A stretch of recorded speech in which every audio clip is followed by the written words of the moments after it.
I get so emotional, Jamie. Oh, it worked. Every time I think of you. Still, wow. For those of you listening on podcast platforms, that was me Sasha Velouring all over my floor. There is indeed much ado, considerable ado, some may say, about this latest production from the bold director Jamie Lloyd. But is this, as the title would suggest, much ado about nothing, or is this production everything? Oh my god, hey, welcome back to my theatre-themed YouTube channel, or hello to you if you're listening on podcast platforms. My name is Mickey Joe, and I am obsessed with all things theatre. I'm a professional theatre critic here on social media, as well as a stagey content creator. You can find me all across the theatrical internet, sharing my thoughts about the theatre that I see around the world. Apologies for my voice sounding like this today. I am still a little bit unwell. I've been seeing a lot of theatre this month, and some of the earlier productions do seem to have taken their toll on me, not only emotionally, but also medically. Don't worry, I'll be fine. And it's honestly all good because I am wildly excited to talk to you about this latest opening. Tonight, in the West End, Much Ado About Nothing has opened at the Theatre Royal Drury Lane, the second in a pair of Shakespearean productions brought back to the enormous West End venue for the first time in years by the bold director Jamie Lloyd, best known for his recent revivals of the musical Sunset Boulevard, as well as Romeo and Juliet in the West End with Tom Holland and Francesca Amadou Rivers. Also his highly anticipated upcoming productions of Evita and Andrew Lloyd Webber's new musical The Illusionist, as well as a Broadway production of Waiting for Godot. Now, Jamie Lloyd's work, which has in the later years of his career tended towards the more threadbare, we have seen fewer and fewer sets, increasingly minimal costumes, and a penchant for onstage cameras, handheld microphones, and intense whispering. Also not an unreasonable amount of blood, often proved divisive. And there has been some criticism of some of his recent theatrical outings that it's starting to feel a little bit Emperor's New Clothes. And ahead of this one beginning performances, the stage was really set, metaphorically speaking, for a lot of criticism. Not only because its immediate predecessor, The Tempest, was not received particularly well by critics or by many audience members, and lived in the center of a Venn diagram between what I would describe as Jamie Lloyd's Shakespeare Misfires, which also included his production of Romeo and Juliet last summer, but also a string of very recent examples of star casting that haven't quite worked. Sigourney Weaver's performance as Prospero being just one example of this. There is also the recent Oedipus with Indira Varma and Rami Malek at the Old Vic. There is also the divisive production of Elektra, directed by Daniel Fish in the West End, starring Brie Larson and Stockard Channing. And if you happen to be interested, you can find reviews of all of these productions wherever you are finding this one. But I do remember a little while ago talking about the number of upcoming Jamie Lloyd projects and how I had considerably more faith in his production of The Tempest rather than Much Ado, which happens to be my favorite Shakespeare play. Because the vibes of this and its farcical nature and its comedy and its romance and its levity seemed so far from Jamie Lloyd's recent work. Not everything he's ever done on stage, but particularly from his recent work and the themes and the vibes that he seems eager to evoke over the last few years. The Tempest, meanwhile, is a lot more ethereal and has a greater ratio of melancholia to joy, and I thought that would for sure work a lot better. For whatever reason, I was entirely wrong about that. I would like to time travel back and slap myself around the face and say, you know nothing, Mickey Joe Theatre, because, and I'm thrilled to tell you, this is great. Truly, it is a joyous night at the theatre. I am wildly relieved, and I'm very excited to tell you about it today. If you enjoy this review, make sure to subscribe right here on YouTube. Turn on those notifications so you don't miss my upcoming theatre reviews, before which hopefully I will get to take a small break because there's been so many plays this month. Or make sure to follow me if you are listening to this on podcast platforms. And as always, let me know your thoughts in the comments section down below. What did you think of this production of Much Ado About Nothing? And how did it compare with previous productions you may have seen and with previous Jamie Lloyd directed Shakespeare? For now though, let me tell you exactly what I thought.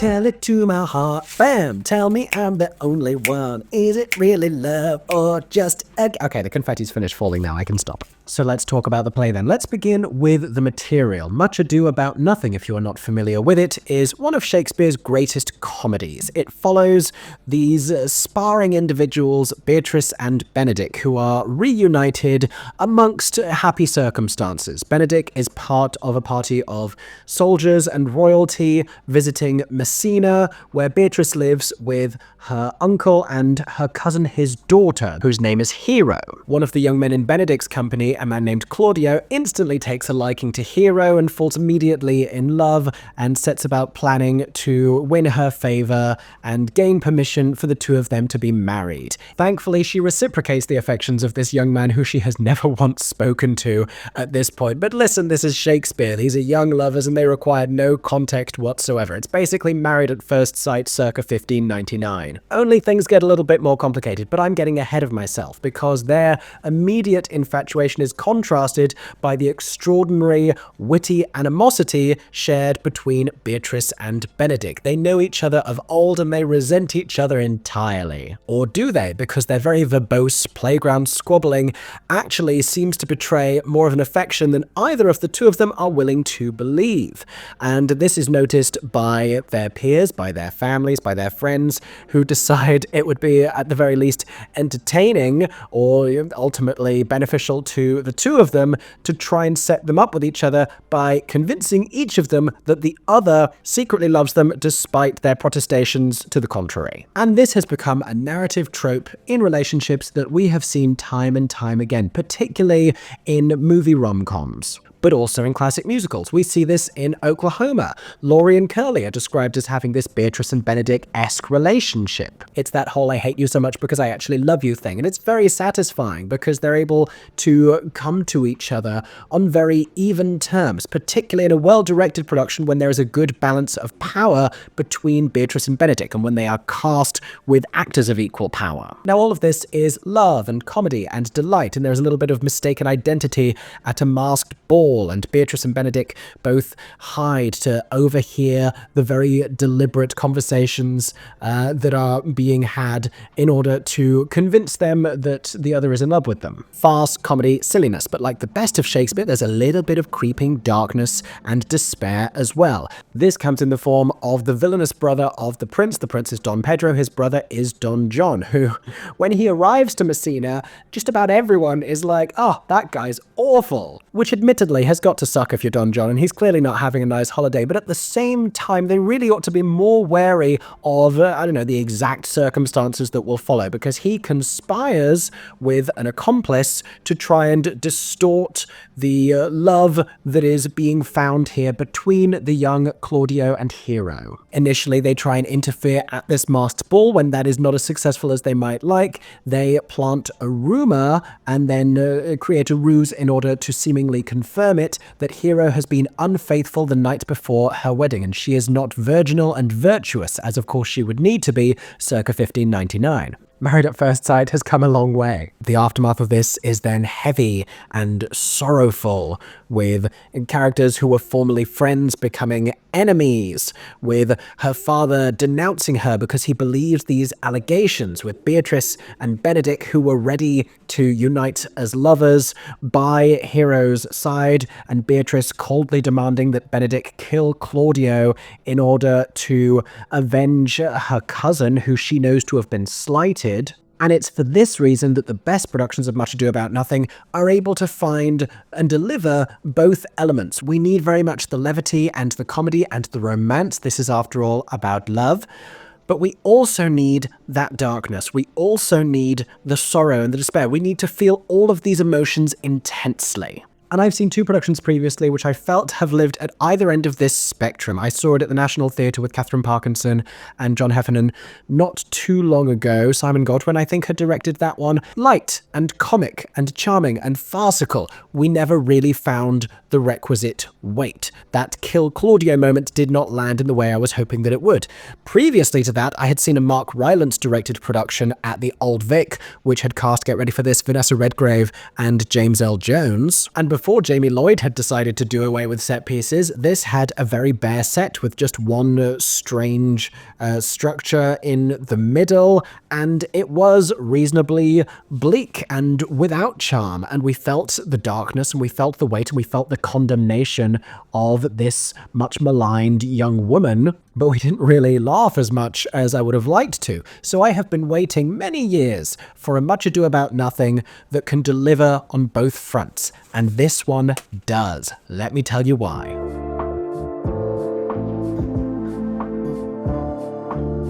So a little about this production then, and this is what you're probably most curious about. How does this compare stylistically to previous Jamie Lloyd work? There are no cameras on stage. There are no screens on stage. He'd already done away with those in The Tempest. And like in that production, we are making full use of the enormous playing space at Theatre Royal Drury Lane, while in that one we had these mountains of like sand and dirt. Here the floor is simply covered in pink confetti. Pink confetti that is raining onto the stage from the fly space above intermittently throughout the production, and, you know, seems to accompany the mood of the room. When things get mournful and serious and bleak, it comes down very steadily, very sparsely, or stops entirely. When things become more joyous, more light, it's more consistent, and then when we burst into euphoric song, it is flooding down. It is a monsoon of pink confetti. Not words I expected to be telling you when talking about a Jamie Lloyd production. Not words I assume that you were expecting to hear. There are not really set pieces to speak of. There is a table that they bring on and off. There is a giant inflatable heart that lowers down from the back of the stage at one point that Tom Hiddleston as Benedick momentarily secrets himself inside of, that comically then descends to obscure him completely. There are also a handful of plastic chairs, reminiscent of Jamie Lloyd's production of The Seagull, that had all of the actors sat on these chairs in this sort of like IKEA-esque space that was just a box comprised of these plyboard walls. This feels like a cousin of that idea, only reinterpreted in a way that is vibrant and fun and a little bit campy and joyous and contemporary and in conversation with the audience. I'm going to circle back to that. But what I love about this production is that it still feels like Jamie Lloyd. It still feels familiar of his recent work, and it still feels like we are uplifting the script and the material, and that's what we are focusing on. In previous productions, when he's used these microphones, when he's had everything just played forwards, when he has stripped back the set, when he has had the actors sat on plastic chairs like it's a rehearsal space, the intention has been to uplift the text and really focus on the performances and what they are saying. And here, the text sings, and it comes through, and it's delivered with such a clarity. We understand every single intention. The room is laughing at every single Shakespearean joke. It's so thrilling to me. I'm going to talk about why. I'm getting to it. Hold on. But what really comes across in this one, even more so than the text, is the emotion of it all. It's the emotional exchanges between these characters, and that is what I have been missing. That is what I have been missing, Mr. Lloyd, from these productions. That is what was absent from Romeo and Juliet. That is what we didn't have enough of in The Tempest. It is abundant here. You feel the feelings between each of them. It's pivotally important in Much Ado. This is all about feelings. These are all people getting entirely wrapped up in their feelings clouding them from thinking clearly. Claudio loves so much that he condemns Hero on the day of their wedding because he has been led astray. Beatrice and Benedick can't get past their passion to realize how they actually feel about each other. Now, I've spoken twice about the relationship between this piece and the audience. It's absolutely my favorite thing about this production, because I wonder often what it would have been like to experience Shakespeare during his lifetime and the way that those plays were initially received, because now it's become quite academic, and the context in which most audiences meet Shakespeare for the first time is at school, reading it, learning about it, studying it. And it's become this historical thing. It's become this slightly inaccessible thing with speech that is difficult to understand. And if you go and see productions at the Globe, they often uplift the comedy lively and it is uproarious and it does involve and invoke the audience. But in plenty of other theatres, it is performed with an intensity and a solemnity and a reverence that doesn't necessarily evoke in the audiences the same kind of reactions with which it would have been initially received. Shakespeare, in his own lifetime, played to the crowds. Shakespeare offered song and dance and comedy and smut. And with this production that gets wolf whistles, that gets cheers, that gets so much freaking laughter, it feels like this is really Shakespeare having a similar kind of a reaction in 2025 to what it would have had in the very late 16th century. And that, I think, is a triumph. This audience is having a great time. The ushers are having a great time. That, I always think, is a good sign before a show begins. Because rather than the bleak auditorium that we entered into for The Tempest, where the whole thing just felt inherently cold, we walk into a disco at Theatre Royal Drury Lane, where the ushers are literally dancing around in the aisles. They are blasting this nostalgic club music. There are lights, there are disco balls moving around the auditorium. The whole thing has suddenly come alive with joy. And it retains that Jamie Lloyd wit that I enjoy so much, that we saw in Sunset Boulevard, that felt like it was beginning to become a little absent from other things. I like that it pokes fun at Tom Hiddleston and Hayley Atwell. There's a little bit of a Marvel reference moment. You don't have to keep your eyes peeled for it. It's fairly conspicuous. And while sort of piercing the immersive narrative bubble, it felt like, pandering to the crowd in a very traditionally Shakespearean way, in a very crowd-pleasing way. Crowd-pleasing are not words you have associated with Jamie Lloyd's work in some time. It's very satisfying for it to happen now. Hayley and Tom both point out into the audience and address specific audience members. We feel so like people at this party, even though the stage is huge and they play some scenes half a mile back sat on these chairs. We feel so involved in this thing. Music is a big part of this. Almost immediately, Mason Alexander Park, who was such a wonderful and magical Ariel in The Tempest, is playing Margaret in this, and I was a little bummed to hear about that because I was like, Margaret's not a particularly large role. Mason gets to sing often in this. Mason is used to tremendous effect because they're not only a magical performer, they're a brilliant vocalist as well. And so Mason sings a handful of nostalgic dance floor hits around the idea of love, including but not limited to When Love Takes Over and Tell It to My Heart. And these joyous performances reverberate throughout the rest of the cast. It's very Shakespearean. We get a proper boy band macho entrance from Benedick, Claudio, and the Prince.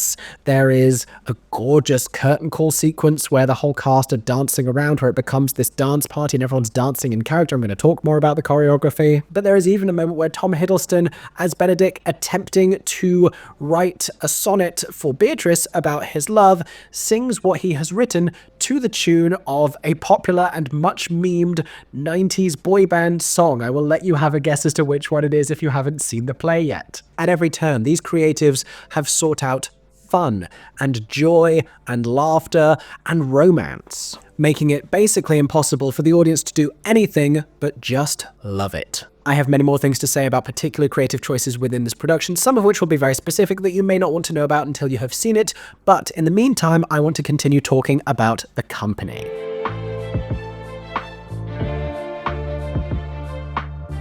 So Hayley Atwell and Tom Hiddleston are playing Beatrice and Benedick, and they are both so sensational. They are wonderful in this, and I had a lot of faith in them already, but it is so rewarding, it is so fantastic to see a Beatrice and a Benedick who are so well matched, who have such a fantastic chemistry, who have such an easy rapport, and are both utterly at the top of their game, masterfully in control of every single line, every single moment on stage, so witty, so brilliant. Tom Hiddleston is so incredibly charming and is so beloved by the room and by the auditorium. He has so many moments where he does takes to the audience. There is a moment where he got this organic cheer of encouragement about being desirable, and he sort of nodded multiple times, almost in a Maggie Smith-esque triple take sort of a way, as a gesture of unexpected gratitude.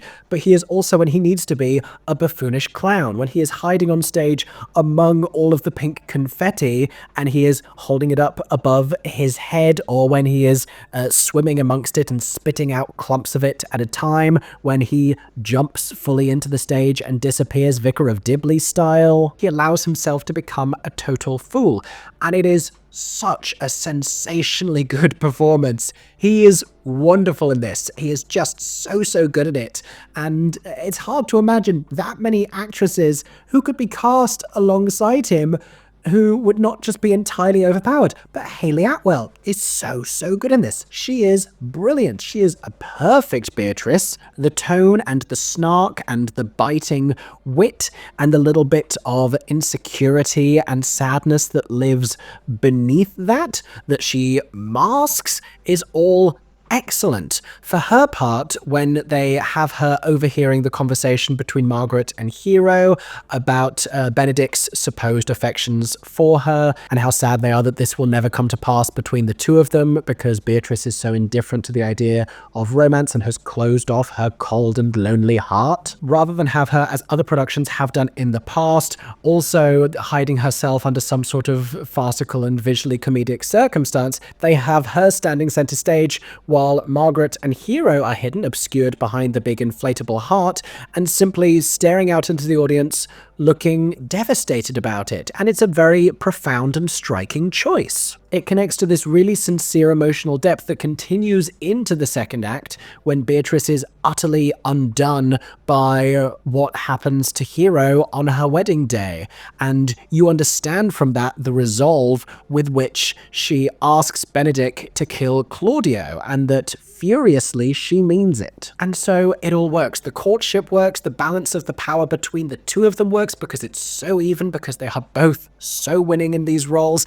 And then that twist into the second act works as well when we have that turn for the darker. It's also pretty damn wonderful to see such terrific and accomplished and successful actors barely taking themselves seriously while delivering glorious Shakespearean performances. They are having so much fun, and they are also doing incredible work. Now, many among the rest of the company are returning, having been in The Tempest. It's almost as if the two productions were running in rep, except that they weren't, but they do share many company members. So Mason Alexander Park, like I mentioned, had played Ariel, is now playing Margaret, and has a lot of bawdy comic moments, has a little bit of a role to play in the emotional gravitas of the second act, but is such a compelling star when they are singing. I am thrilled that Jamie Lloyd has discovered and recognized Mason's talent here, and I really hope that Mason becomes a fixture of future Jamie Lloyd productions, in particular a musical.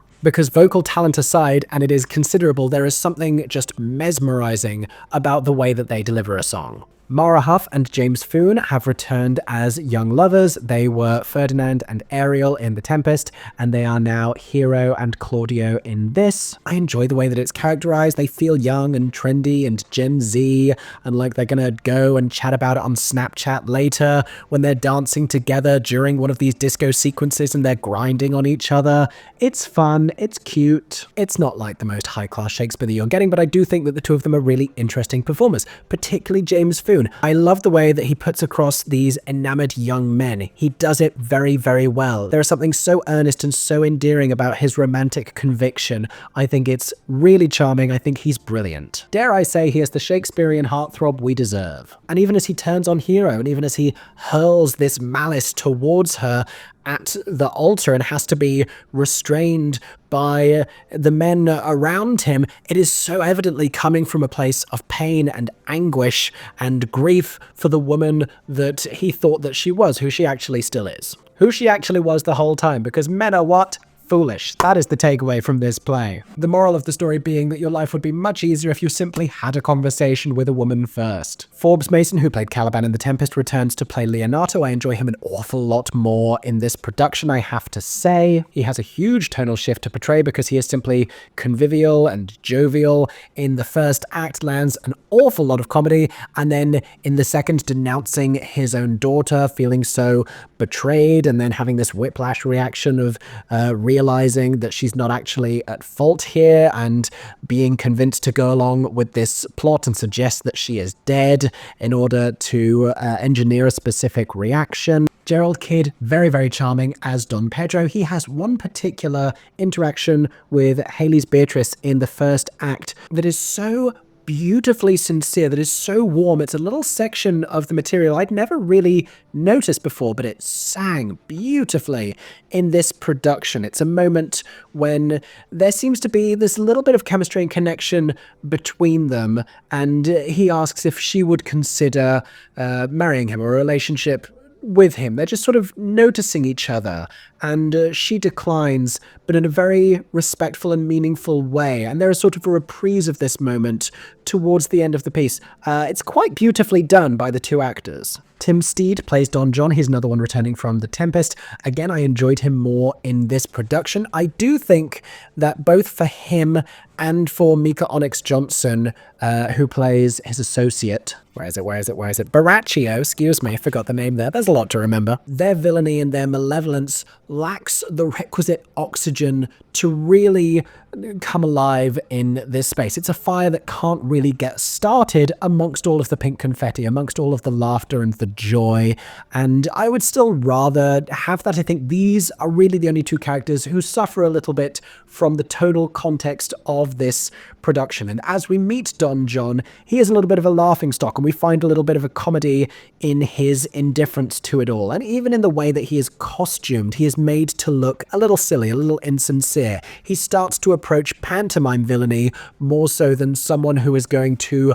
create an elaborate lie that may lead to death. In short, because this production feels like it's playing out on a disco dance floor, he can't really feel like a malicious murderer. He just feels like the creepy, annoyed guy who is standing in the corner because no one wants to talk to him. An interesting footnote here is that we also have entirely cut Dogberry and The Night Watch. I don't know that this production really needs it. I think the running time and the pacing works as it is. I was a little sad when I realized with the casting announcement that this was likely going to be a choice, but I was fine with it. I didn't think anything felt absent. It felt like a very complete narrative, and like going there and spending that time there, it wouldn't have added anything, because so often it just provides comedy and a levity that we didn't need here because we found it in other places. Throughout the company, I would echo the comments I made about Tom and Hayley's performances. Everyone seems to be having such fun. It is joyous. I keep saying the word joy because that is what reverberates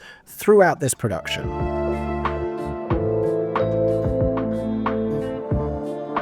Let's talk about some more of my favorite creative choices from this piece. I have spoken about this confetti that covers the floor, that rains down. It is used to tremendous effect. That is one component of the design by Sutra Gilmore, a longtime collaborator of Jamie Lloyd. Sutra has designed the set and the costumes here. I love the costumes. I think they are fun. I think they are vibrant. I think they are whimsical. I love that Claudio is in this disco two-piece, very familiar of what Kit Connor wore as Romeo in the recent Broadway Romeo and Juliet when he attended the Capulet Ball. I love Hayley Atwell's bronze belted, disco, bell-bottomish, shimmery pantsuit. I think it's empowering. I think it's Beatrice. I like that she gets to wear a trouser. That feels important and correct. There's also a kinship between that and the satin, almost pajama-esque coordinated set that Tom Hiddleston's wearing. That's like a navy blue button-up situation that he unbuttons at one point, if that's reason enough to get you to buy a ticket. It's brief, but it happens. There's just so many details in this costuming that tells you exactly who these characters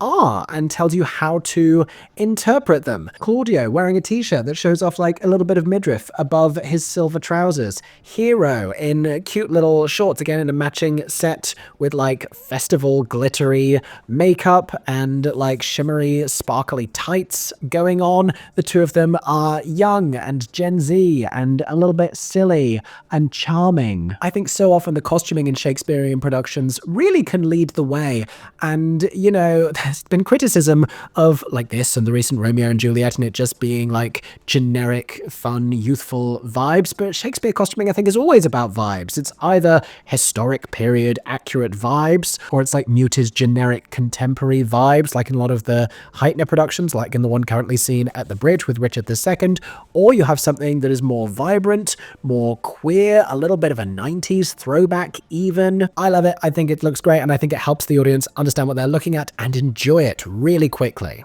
Now, there is another of Jamie Lloyd's frequent collaborators who we really have to celebrate in this one. That is the choreographer Fabian Aloise, who you have to assume has been waiting for another opportunity to really put a lot of dance onto the stage, because there wasn't as much in The Tempest, but boy do they dance in this.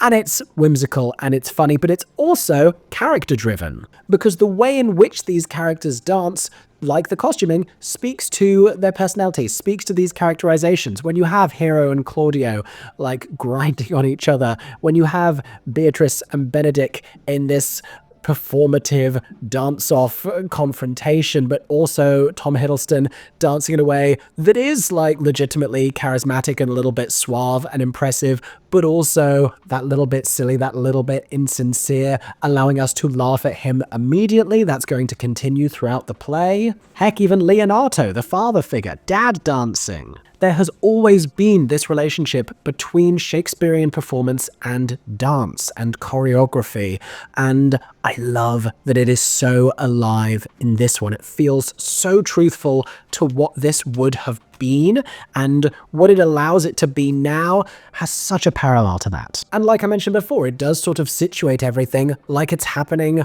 on this slightly tipsy night out, like it's all playing out on a disco dance floor. We spend much time at this masquerade ball in the first act. I can't believe I haven't spoken to you about the masks yet. This is going back to Sutra Gilmore's design, because there is always a role for masks in this play, but the masks have to obscure the identities of several characters because it's important that people don't understand who it is that they're actually speaking to, or that some characters are aware who it is they're speaking to, but that there has to be some level of confusion. There has to be some level of plausible ignorance. And so rather than just wearing tiny little masquerade masks that obviously don't hide anyone's identity, they have entire character heads that feel specifically familiar of the television show The Masked Singer.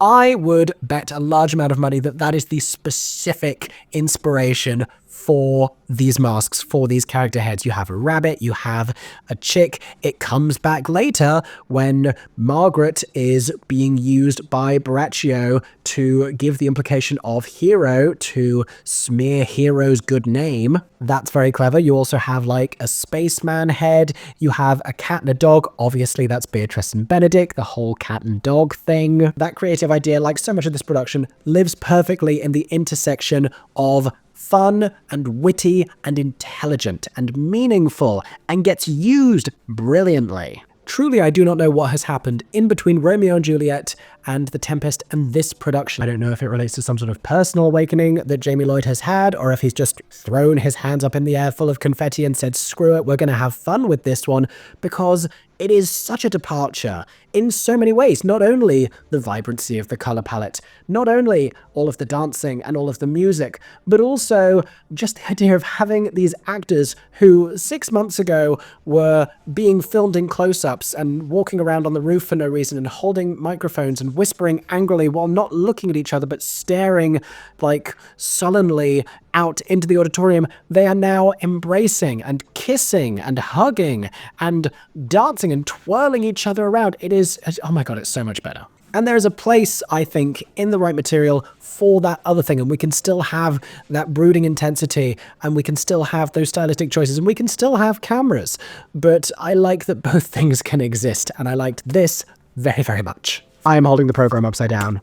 That is better. There's probably much more I could tell you about this exciting, hilarious, charming, and passionate and romantic staging of my favorite Shakespearean play, but my head is all afluster with the enjoyment of it all. I had the best time watching this. I just love this. I would love to see it again. It is already very well sold. If you have been waiting, if you have been on the fence and not sure because of recent things about whether or not to get your tickets, I'm here to tell you this one's really, really good. get your tickets. And if, like myself, you have seen it already, let us all know what you thought of it in the comments section down below, particularly if your thoughts were different to those that I have shared in this review. But if you have enjoyed this review, make sure also to subscribe right here on YouTube, turn on notifications so you don't miss my upcoming reviews, or follow me on podcast platforms. Thank you so much for listening to this one. I hope that you've enjoyed and that you are staying safe and that you have a stagey day.